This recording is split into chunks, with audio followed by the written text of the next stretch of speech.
The rest of the story. In everyone's heart there is an island somewhere, a beckoning Bali High. The Melvilles and the Mitcheners write about it. The Debussys describe it in music. The Gauguins try to paint it, even abandon civilization to seek it. Well, you're now on a Pacific cruise, and you are destined for an island lying out there somewhere, embraced by morning mist and kissed by the afternoon sunlight. A real cruise to a real place. And although that mysterious Pacific island may not be the fantasy island of your own secret dreams, I don't know, maybe it is. The island was first discovered by Don Juan in 1775. That's Don Juan Manuel de Ayala, a Spanish explorer. It was an uninhabited island back then. It would remain so for many decades to come. Visitors during the mid-19th century were overwhelmed by its natural beauty, lush vegetation, as one might imagine, and yet such a variety of flowers. Elegant sky blue lily of the Nile, multicolored nasturtiums, yellow and white honeysuckle, and periwinkle and poppy, pink valerian, iris, Iridfeld spear, and so many more.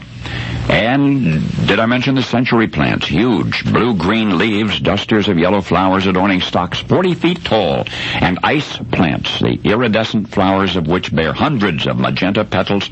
Of course, the dazzling fuchsias and geranium and pride of Madeira, symphonies in lavender and violet, and coral and white.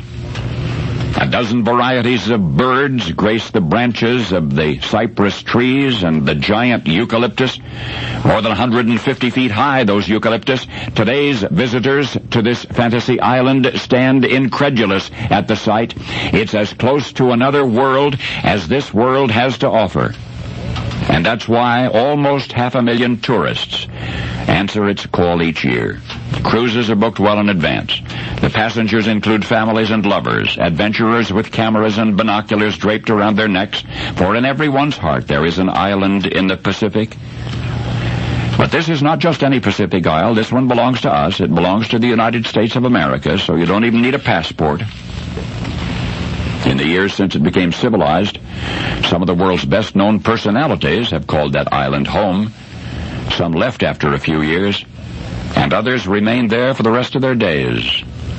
The fantasies of contemporary tourists are entwined in the lives of those former residents.